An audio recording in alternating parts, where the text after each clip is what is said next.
ಆ ಖುಷಿ ಎನ್ನುವಂತಹ ಹೆಣ್ಣು ಮಗಳ ಘನತೆಗೂ ಕೂಡ ಧಕ್ಕೆ ತಂದಿದ್ದಾನೆ ವ್ಯಕ್ತಿ. ಆತ್ಮಕ್ಕೆ ಗೌರವ ಇಲ್ಲ ಅಂತ ಅನ್ಕೊಂಡಿದ್ದಾರೆ ಇವರು. ಖುಷಿ ಎನ್ನುವಂತಹ ಹುಡುಗಿಗೆ ರೇಪ್ ಅಂಡ್ ಮರ್ಡರ್ ಆಯ್ತು ಅಂತ ಇವರೆಲ್ಲ ಅಬ್ಬಿಸ್ಕೊ ಬಂದ್ಬಿಟ್ರಲ್ಲ, ಆ ಆತ್ಮಕ್ಕೆ ಮಾಡಿರುವಂತಹ ಅವಮಾನವೇ ಇದು. ಯಾರಾದ್ರೂ ಯೋಚನೆ ಮಾಡ್ತಾ ಇದ್ದಾರೆ ಇದೊಂದು ಕಾನೂನು ಇದೆ ಅನ್ನೋದು ಗೊತ್ತಾ ಯಾರಾದ್ರೂ? ಒಂದು ಹೆಣ್ಣಿನ ಆ ಹೆಣ್ಣು ಸತ್ತೋಗಿದ್ರು ಕೂಡ ಆಕೆಯ ಆತ್ಮಕ್ಕೂ ಕೂಡ ಗೌರವ ಇದೆ ಅನ್ನೋದನ್ನ ಮರಿಬಾರದು. ಸುಲಭವಾಗಿ ಮಾತಾಡಬಹುದು, ಮೈಕ್ ಸಿಗುತ್ತೆ, ಎಲ್ಲವೂ ಪ್ರಚಾರ ಸಿಗುತ್ತೆ ಅನ್ನೋ ಕಾರಣಕ್ಕೆ ಮಾತಾಡೋದವ್ರಿಗೆ ಇದೊಂದು ಎಚ್ಚರಿಕೆ ಗಟ್ಟಿ ಆಗಬೇಕು. ಇವತ್ತಿನ ಸಿಸ್ಟಮ್ ಈ ವ್ಯಕ್ತಿಯನ್ನು ಒಳಗೂಡಿಸಿ ಬರಲಿ. ಸ್ನೇಹಿತರೆ ನಮಸ್ಕಾರ, ನಾನು ವಿಕಾಸ್ ಶಾಸ್ತ್ರಿ. ಹೇಗಿದ್ದೀರಿ ಎಲ್ರು? ಒಬ್ಬ ವ್ಯಕ್ತಿಯ ಬಗ್ಗೆ ನಾನು ಮಾತಾಡದೇ ಇರೋದು ಚಂದ ಅಂತ ದೂರ ಇದ್ದೆ, ಆದ್ರೆ ಆ ವ್ಯಕ್ತಿ ಮಾಡ್ಕೊಂಡಿರುವಂತಹ ಎಡವಟ್ಟನ್ನ ನಾನು ಇವತ್ತು ಜನರ ಮುಂದೆ ಇಡ್ಲಿಲ್ಲ ಅಂತಂದ್ರೆ ತಪ್ಪಾಗುತ್ತೇನೋ. ಯಾಕೆ ಅಂತಂದ್ರೆ ಎಸ್ಪೆಷಲಿ ಒಂದು ರಾಜ್ಯ ಮಹಿಳಾ ಆಯೋಗ, ಮಹಿಳೆಯರ ಸುರಕ್ಷತೆಗಾಗಿ ಮಹಿಳೆಯರ ರಕ್ಷಣೆಗಾಗಿ ಇರುವಂತಹ ಕರ್ನಾಟಕ ಸರ್ಕಾರದ ಒಂದು ಆಯೋಗ, ಒಂದು ಕಾನ್ಸ್ಟಿಟ್ಯೂಷನಲ್ ಬಾಡಿಯಾಗಿ ಕೆಲಸ ಮಾಡ್ತಾ ಇರುತ್ತೆ. ಅಂತ ಒಂದು ಆಯೋಗದ ಬಗ್ಗೆ, ಆಯೋಗದ ಅಧ್ಯಕ್ಷೆಯ ಬಗ್ಗೆ ಅವಹೇಳನಕಾರಿ ಹೇಳಿಕೆಯನ್ನು ಕೊಟ್ಟಂತಹ ಗಿರೀಶ್ ಮಠಣ್ಣನವರ ಮೇಲೆ ಒಂದು ಕಾನೂನು ಕ್ರಮ ಕೈಗೊಳ್ಳಬೇಕು ಅಂತ ಪೊಲೀಸರಿಗೆ ದೂರೊಂದು ಹೋಗಿದೆ. ಇದನ್ನ ಮೊದಲು ಕೊಟ್ಟಂತವರು 29/5/2025 SC/ST ಅಲೆಮಾರಿ ವಿಮುಕ್ತ ಬುಡಕಟ್ಟು ಮಹಾಸಭಾ ಅನ್ನುವಂಥವರು ಒಂದು ಪತ್ರವನ್ನ ಬರೀತಾರೆ. ರಾಜ್ಯ ಮಹಿಳಾ ಆಯೋಗದ ಅಧ್ಯಕ್ಷರಾದಂತಹ ಡಾಕ್ಟರ್ ನಾಗಲಕ್ಷ್ಮಿ ಚೌಧರಿ ಅವರನ್ನ ತೇಜೋವಧೆ ಮಾಡಿ ಅವಹೇಳನಕಾರಿಯಾಗಿ ನಿಂದಿಸಿ ಗಿರೀಶ್ ಮಠಣ್ಣವರ್ ಹಾಗೂ ಜಗದೀಶ್ ಅಲಿಯಾಸ್ ಲಾಯರ್ ಜಗದೀಶ್ ಅವರು ಮಾತನಾಡಿದ್ದಾರೆ. ಇವರು ಅವಹೇಳನಕಾರಿ ಮಾತುಗಳ ಪ್ರೇರಣೆಯಿಂದ ಮಹಿಳಾ ಆಯೋಗದ ಅಧ್ಯಕ್ಷರ ಅತ್ಯಾಚಾರ ಮಾಡಬೇಕು ಎಂದು ಕಿಡಿಗೇಡಿಯೊಬ್ಬ ಕಮೆಂಟ್ ಮಾಡುವ ಮೂಲಕ ಇಡೀ ಮಹಿಳೆಯರ ಗೌರವಕ್ಕೆ ಧಕ್ಕೆ ತಂದಿರುತ್ತಾನೆ. ಮಹಿಳೆಯರು ಪ್ರತಿನಿಧಿಸುವ ಆಯೋಗವನ್ನೇ, ಆಯೋಗದ ಅಧ್ಯಕ್ಷರನ್ನೇ ಅತ್ಯಾಚಾರ ಮಾಡಬೇಕು, ಇದು ರೀಲ್ಸ್ ಆಯೋಗ ಎಂಬ ಮಾತನಾಡಿರುವುದು ಗಂಭೀರವಾದ ವಿಷಯ. ಆದ್ದರಿಂದ ದಯಮಾಡಿ ಸೂಕ್ತ ಕಾನೂನು ಕ್ರಮ ಕೈಗೊಳ್ಳಬೇಕೆಂದು ಮನವಿ ಮಾಡುತ್ತೇನೆ ಅಂತ ಈ ಒಂದು ಸಂಘಟನೆಯ ಪ್ರಮುಖರು ಹೋಗಿ ಕಂಪ್ಲೇಂಟ್ ಅನ್ನ ಕೊಡ್ತಾರೆ. ಓಕೆ, ಅದಾದ ನಂತರ ಮಹಿಳಾ ಆಯೋಗದ ಒಂದು ಕಂಪ್ಲೇಂಟ್ ಕಾಪಿ ಬರುತ್ತೆ. Police inspector, Halasuru gate police ಠಾಣೆ, ಬೆಂಗಳೂರಿಗೆ. ಮಾನ್ಯರೇ, ಕರ್ನಾಟಕ ರಾಜ್ಯ ಮಹಿಳಾ ಆಯೋಗದ ಅಧ್ಯಕ್ಷೆಯಾದ ನಾನು ನನ್ನ ಮತ್ತು ಆಯೋಗದ ವಿರುದ್ಧ ಗಿರೀಶ್ ಮಠಣ್ಣವರ್ ಎಂಬ ಇನ್ಸ್ಟಾಗ್ರಾಮ್ ಖಾತೆಯಲ್ಲಿ ಇನ್ನೊಂದು ಯಾವುದೋ ಒಂದು ಇನ್ಸ್ಟಾಗ್ರಾಮ್ ಹೊಂದಿರುವ ವ್ಯಕ್ತಿ ಅವ್ಯಾಚ್ಯ ಮತ್ತು ಅಶ್ಲೀಲ ಹಾಗೂ ಪ್ರಚೋದನಾತ್ಮಕ ಕಾಮೆಂಟ್ ಅನ್ನು ಹಾಕಿರುತ್ತಾನೆ. ಆ ಲಿಂಕ್ ಅನ್ನು ಇಲ್ಲಿ ನಮೂದಿಸಿರುತ್ತೇನೆ. ಈ ವಿಷಯವು ನನಗೆ ಆತ್ಮೀಯರಿಂದ ದಿನಾಂಕ 26/5/2025 ಬೆಳಗ್ಗೆ ತಿಳಿಯಿತು. ನನಗೆ ಆಯೋಗದ ಕಚೇರಿಯಲ್ಲಿ ಮಾಧ್ಯಮಗಳ ಸಂದರ್ಶನ ಇದ್ದಿದ್ದರಿಂದ ಪೊಲೀಸ್ ಠಾಣೆಗೆ ಹೋಗಿ ಆ ವ್ಯಕ್ತಿಯ ವಿರುದ್ಧ ದೂರು ನೀಡಲು ಸಾಧ್ಯವಾಗಲಿಲ್ಲ. ಹಾಗಾಗಿ ನನ್ನ ಆಪ್ತ ಕಾರ್ಯದರ್ಶಿಯಾದ ಲಕ್ಷ್ಮೀಕಾಂತ್ SB ಅವರಿಗೆ ಉಪ ಪೊಲೀಸ್ ಆಯುಕ್ತರು, ಕೇಂದ್ರ ವಿಭಾಗ ಮತ್ತು ಹಲಸೂರು ಗೇಟ್ ಪೊಲೀಸ್ ಠಾಣೆಗೆ ಹೋಗಿ ಆ ವ್ಯಕ್ತಿಯ ವಿರುದ್ಧ ದೂರು ನೀಡುವಂತೆ ತಿಳಿಸಿರುತ್ತೇನೆ. ವಂದನೆಗಳೊಂದಿಗೆ ನಾಗಲಕ್ಷ್ಮಿ ಚೌಧರಿ, ಅಧ್ಯಕ್ಷರು, ಕರ್ನಾಟಕ ರಾಜ್ಯ ಮಹಿಳಾ ಆಯೋಗ. ಒಂದನ್ನ ನಾವು ಅರ್ಥ ಮಾಡ್ಕೋಬೇಕಿದ್ರಲ್ಲಿ, ಗಿರೀಶ್ ಮಠಣ್ಣವರ್ ಯಾರು? ಗಿರೀಶ್ ಮಠಣ್ಣವರ್ ಏನು ಇಲ್ಲಿ ಯೋಧನ? ಇವನು ದೊಡ್ಡ ದೊಡ್ಡ ಸ್ಟೇಟ್ಮೆಂಟ್ಗಳು ಕೊಡ್ತಾ ಇದ್ದಾನೆ. ಯಾಕೆ ಅವನ ಮೇಲೆ ಇನ್ನ ಕೇಸ್ ದಾಖಲಾಗ್ತಾ ಇಲ್ಲ? ಯಾಕೆ ಅವನ ಮೇಲೆ ಇನ್ನ ಒಳಗಾಗ್ತಾ ಇಲ್ಲ ಅವನನ್ನ? ಈ ಗಿರೀಶ್ ಮಠಣ್ಣನವರನ್ನ ನಾನು ತುಂಬಾ ದಿನಗಳಿಂದ ನೋಡ್ಕೊಂಡ್ ಬರ್ತಾ ಇದ್ದೀನಿ. ಈ ಸೌಜನ್ಯ ಪರ ಹೋರಾಟ ಮಾಡ್ತೀನಿ ಅಂತ ಹೇಳ್ಕೊ ಬಂದ. ಸೌಜನ್ಯ ಪರ ಹೋರಾಟದಲ್ಲಿ ದುಡ್ಡು ಮಾಡ್ಬೋದು ಅನ್ನೋ ಉದ್ದೇಶ ಇತ್ತು, ದುಡ್ಡು ಸಿಗುತ್ತೆ ಅನ್ನೋ ಒಂದು ಅಪೇಕ್ಷೆ ಇತ್ತು, ದುಡ್ಡು ಆಗುತ್ತೆ ಅವನಿಗೆ ಗೊತ್ತಿತ್ತು, ಆಯ್ತು. ಅದಾದ ಮೇಲೆ ರಾಮನಗರಕ್ಕೆ ಬರ್ತಾನೆ. ರಾಮನಗರದಲ್ಲಿ ಬಂದು ಆ ಖುಷಿ ಎನ್ನುವಂತಹ ಒಂದು ಹೆಣ್ಣು ಮಗಳ ವಿಚಾರವನ್ನ ಯಾರೋ ಫಸ್ಟ್ ಒಬ್ಬ ವಿಡಿಯೋ ಮಾಡಾಕಿರ್ತಾನೆ. ಅದಕ್ಕೆ ಇವನು ಸೌಜನ್ಯ ಹೋರಾಟಗಾರನನ್ನು, ಅಯ್ಯೋ ರಾಜ್ಯದಲ್ಲಿ ಹೆಣ್ಣು ಮಕ್ಕಳ ರಕ್ಷಣೆಗಾಗಿರುವಂಥವ್ನು ನಾನು ಅಂತೇಳಿ ಇವನು ಸೀದಾ ಬರ್ತಾನೆ. ಇಂದು ಮುಂದೆ ನೋಡಲ್ಲ ಏನಾಗಿದೆ ಅಂತ.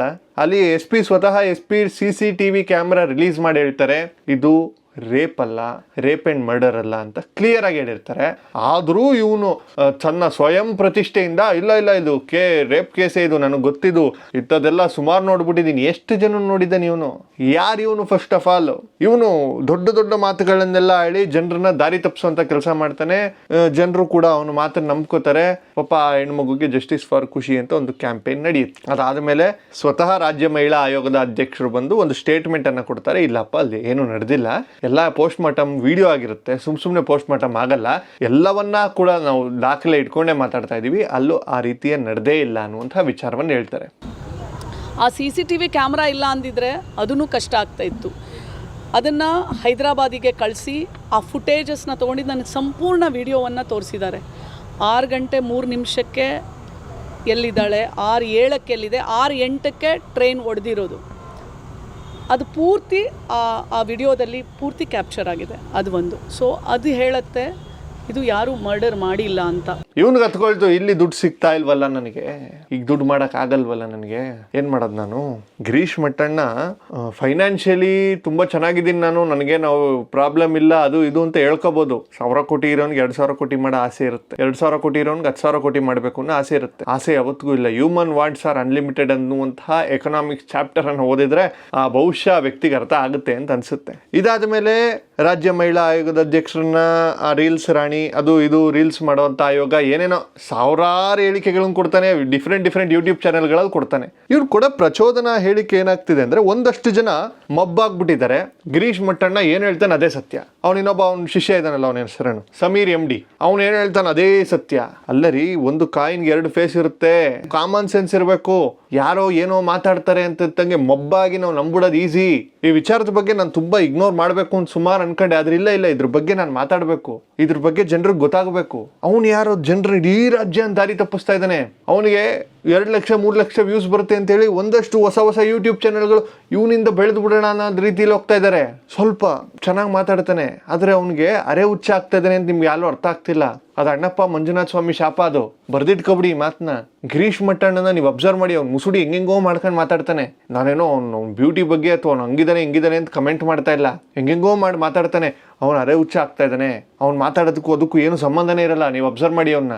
ಒಂದೊಂದು ಕಡೆ ಒಂದೊಂದು ರೀತಿ ಸುಳ್ಳುಗಳನ್ನು ಹೇಳ್ಕೊಂಡು, ಒಂದೊಂದು ರೀತಿ ಭಾಷಣ ಮಾಡ್ಕೊಂಡು, ಇಲ್ಲಿ ಹೇಳಿದ್ದನ್ನು ಇಲ್ಲೊಂದು ಕಡೆ ಮರ್ತೋಗಿರ್ತಾನೆ. ಇಂಥ ವ್ಯಕ್ತಿ ಮಾತನ್ನ ನೀವು ಸೀರಿಯಸ್ ಆಗಿ ತಗೊಂಡು, ಇವನೊಬ್ಬ ದೊಡ್ಡ ಹೋರಾಟಗಾರ, ಹೆಣ್ಣು ಮಕ್ಕಳ ರಕ್ಷಕ ಅಂತೆಲ್ಲ ನೀವು ಬಿಂಬಿಸ್ತಾ ಇದ್ದೀರಲ್ಲ, this is where we fail. Society ಎಲ್ಲವನ್ನ ಬ್ಲೈಂಡ್ ಆಗಿ ನಂಬಕ್ ಸ್ಟಾರ್ಟ್ ಆದಾಗ ಇಂಥ ಕೆಲವೊಂದಷ್ಟು ಹುಳಗಳು ಉಟ್ಕೊಬಿಡ್ತವೆ. ಸ್ವಲ್ಪ ಕಾಮನ್ ಸೆನ್ಸ್ ಉಪಯೋಗಿಸೋಣ, ಇವ್ರನ್ನೆಲ್ಲ ಡೀಪ್ ಆಗಿ ಅಬ್ಸರ್ವ್ ಮಾಡೋಣ, ಏನ್ ನಡೀತಾ ಇದೆ ಅನ್ನೋದನ್ನ ತಿಳ್ಕೊಳ್ಳೋಣ. ಆಗ್ತೀರ ನೆಗೆಟಿವ್ ಕಮೆಂಟ್ಗಳು, ಅವ್ನ ಶಿಷ್ಯಂದ್ರಿದ್ದೀರಿ, ಅವ್ನ ಬೆಂಬಲಿಗರಿದ್ದೀರಿ, ಆಗ್ತೀರಿ ಕಮೆಂಟ್ಗಳು. I am least bother about it. ನನಗೆ ಬೇಕಾಗಿರುವಂಥದ್ದು ಸತ್ಯ ಹೊರಗಡೆ ಬರಬೇಕು. ರಾಜ್ಯ ಮಹಿಳಾ ಆಯೋಗದ ಅಧ್ಯಕ್ಷರನ್ನೇ ರಕ್ಷಿಸಲಾಗದಂತಹ ಪೊಲೀಸರು ಇನ್ಯಾರನ್ನ ರಕ್ಷಿಸ್ತೀರಿ? ಅವ್ನು ಯಾವುದೋ ಒಂದು ಹೇಳಿಕೆ ಕೊಡ್ತಾನೆ ಅಂದ್ರೆ ಅದಕ್ಕೆ ಕಮೆಂಟ್ ಬರುತ್ತೆ ಅಂತಂದಾಗ ಏನ್ ಮಾಡ್ತಾ ಇದ್ದೀರಿ? ಅವ್ನು ಯಾಕೆ ಇನ್ನೂ ಅರೆಸ್ಟ್ ಮಾಡಿಲ್ಲ? ಪೊಲೀಸರು ಇದೊಂದು ಸೀರಿಯಸ್ ಆಕ್ಷನ್ ತಗೋಬೇಕು. ಇದಕ್ಕೆ ನಡೀತಾ ಇದೆ ರಾಜ್ಯದಲ್ಲಿ RCB ಇದೊಂದು ಗುದ್ದಲಾಟ ನಡೀತಾ ಇದೆ, ಕೆಸರಾಟ ಚಾಟ ನಡೀತಾ ಇದೆ, ರಾಜಕೀಯ ನಡೀತಾ ಇದೆ, ಮಂಗಳೂರು ವಿಚಾರ ನಡೀತಾ ಇದೆ. ಇವರು ಗಿರೀಶ್ ಮಟ್ಟಣ್ಣ ಅವ್ರ ಗುರುಗಳು ತಿಮರೋಡಿನ ಗಡಿಪಾರ್ ಮಾಡಿದ್ದಾರೆ, ಆ ವಿಚಾರ ಬೇರೆ ಇದೆ, ಅದನ್ನೇ ಬೇರೆ ಸಪ್ರೇಟ್ ಆಗಿ ಮಾತಾಡಬೇಕಾಗುತ್ತೆ. ಮಹೇಶ್ ಶೆಟ್ಟಿ ತಿಮರೋಡಿನ ಯಾಕೆ ಗಡಿಪಾರ್ ಮಾಡಿದ್ರು ಅಂತ. ಅಯ್ಯೋ ಅವರು ಕೋಮುಗಲ್ಬೆ ಮಾಡೇ ಇಲ್ಲ ಅಂತ ಲಿಸ್ಟೇ ಇದೆ. ಸುಮ್ಮನೆ ಪೊಲೀಸ್ ಇಲಾಖೆ ಆಕ್ಷನ್ ತಗೊಳ್ಳಲ್ಲ. ಪೊಲೀಸ್ ಇಲಾಖೆ ಒಂದು ಆಕ್ಷನ್ ತಗೋತಾ ಇದೆ ಅಂತಂದ್ರೆ ಏನೋ ಒಂದು ಅದರಿಂದ ಇರುತ್ತೆ ರೀಸನ್. 1000 ನಡಿಬೋದ್ರಿ ರಾಜಕೀಯ, ಪೊಲೀಸ್ ಅವ್ರಿಗೆ ರಾಜಕೀಯ ಇಲ್ಲ. 60 ವರ್ಷದ ತನಕ ಅವ್ರ ಸೀಟ್ ಗಟ್ಟಿನೇ, 5 ವರ್ಷಕ್ಕೆ ಸರ್ಕಾರ ಚೇಂಜ್ ಆಗ್ಬೋದು, 60 ವರ್ಷ ಅವ್ರ ಸೀಟ್ ಗಟ್ಟಿಯಾಗಿರುತ್ತೆ. ಈ ವಿಚಾರದ ಬಗ್ಗೆ ನಾವೆಲ್ಲರೂ ಗಟ್ಟಿ ಧ್ವನಿ ಎತ್ತಬೇಕು. ರಾಜ್ಯ ಮಹಿಳಾ ಆಯೋಗದ ಅಧ್ಯಕ್ಷರನ್ನೇ ರಕ್ಷಿಸಲಾಗದ ಪೊಲೀಸರು ಸಾಮಾನ್ಯ ಹೆಣ್ಣು ಮಕ್ಕಳನ್ನ ಸಾಮಾಜಿಕ ಜಾಲತಾಣಗಳಲ್ಲಿ ದಿಕ್ಕಾಪಾಲಾಗಿ ಬೈಬೇಕಾದ್ರೆ ರಕ್ಷಿಸ್ತೀರಾ ಅನ್ನೋದನ್ನು ಕೂಡ ನನ್ನ ಪ್ರಶ್ನೆ ಇದೆ. ರಾಜ್ಯ ಮಹಿಳಾ ಆಯೋಗದ ಅಧ್ಯಕ್ಷರ ಪರವಾಗಿ ಇದೊಂದು ಸುದ್ದಿ ಮಾಡ್ತಾ ಇದ್ದೀವಿ ಅಂತಲ್ಲ, ಒಂದು ಹೆಣ್ಣಿನ ಗೌರವದ ಪರವಾಗಿ ಸುದ್ದಿ ಮಾಡ್ತಾ ಇದ್ದೀನಿ, ಒಂದು ಹೆಣ್ಣಿನ ಘನತೆಯ ಪರವಾಗಿ ಸುದ್ದಿ ಮಾಡ್ತಾ ಇದ್ದೀನಿ. ಆ ಖುಷಿ ಅನ್ನುವಂತಹ ಹೆಣ್ಣು ಮಗಳ ಘನತೆಗೂ ಕೂಡ ಧಕ್ಕೆ ತಂದಿದ್ದಾನೆ ಈ ವ್ಯಕ್ತಿ. ಆತ್ಮಕ್ಕೆ ಗೌರವ ಇಲ್ಲ ಅಂತ ಅನ್ಕೊಂಡಿದ್ದಾರೆ ಇವರು. ಖುಷಿ ಅನ್ನುವಂಥ ಹುಡುಗಿಗೆ ರೇಪ್ ಅಂಡ್ ಮರ್ಡರ್ ಆಯ್ತು ಅಂತ ಇವರೆಲ್ಲ ಹಬ್ಬಿಸ್ಕೊ ಬಂದ್ಬಿಟ್ರಲ್ಲ, ಆ ಆತ್ಮಕ್ಕೆ ಮಾಡಿರುವಂಥ ಅವಮಾನ ಅಲ್ವೇನಿದು? ಯಾರಾದರೂ ಯೋಚನೆ ಮಾಡ್ತಾ ಇದ್ದಾರೆ ಇದೊಂದು ಕಾನೂನು ಇದೆ ಅನ್ನೋದು ಗೊತ್ತಾ ಯಾರಿಗಾದ್ರೂ? ಒಂದು ಹೆಣ್ಣು ಸತ್ತೋಗಿದ್ರು ಕೂಡ ಆಕೆಯ ಆತ್ಮಕ್ಕೂ ಕೂಡ ಗೌರವ ಇದೆ ಅನ್ನೋದನ್ನ ಮರಿಬಾರ್ದು. ಸುಲಭವಾಗಿ ಮಾತಾಡಬಹುದು, ಮೈಕ್ ಸಿಗುತ್ತೆ, ಎಲ್ಲವೂ ಪ್ರಚಾರ ಸಿಗುತ್ತೆ ಅನ್ನೋ ಕಾರಣಕ್ಕೆ ಮಾತಾಡೋಂಥವ್ರಿಗೆ ಇದೊಂದು ಎಚ್ಚರಿಕೆ ಗಂಟೆ ಆಗಬೇಕು. ಇವತ್ತಿನ ಸಿಸ್ಟಮು ಈ ವ್ಯಕ್ತಿಯನ್ನು ತಗೊಂಡೋಗಿ ಒಳಗೆ ಕೂರಿಸಿ ಒಂದು 3 ತಿಂಗಳು ಇದ್ದು ಬರಲಿ. ಪೊಲೀಸ್ ಇಲಾಖೆಯಲ್ಲಿದ್ದೆ ಅಂದವನು ಜೈಲು ನೋಡ್ಕೊಂಡು ಬರಲಿ, ಬುದ್ಧಿ ಬರ್ಬೋದೇನೋ. ಅರೆ ಹುಚ್ಚನಿಗೆ ಏನಾದರೂ ಟ್ರೀಟ್ಮೆಂಟಕ್ಕೆ ವೆಚ್ಚ ಆಗುತ್ತೆ ಅಂತಂದ್ರೆ ಹೇಳಿ, ದಯವಿಟ್ಟು ನಾವೆಲ್ಲ ನಮ್ಮ ಚಂದಾದಾರರಿಗೆ ಹೇಳ್ತೀನಿ, ಒಂದಷ್ಟು ಕಲೆಕ್ಟ್ ಮಾಡೋಣ, ಆ ವ್ಯಕ್ತಿಗೆ ಏನಾದ್ರು ಕೊಡೋಣ ಅಂತ ಯೋಚನೆ ಮಾಡ್ತೀನಿ. ನೋಡೋಣ ಈ ವಿಚಾರ ಎಲ್ಲಿಗೆ ಹೋಗಿ ತಲುಪುತ್ತೆ ಅಂತ.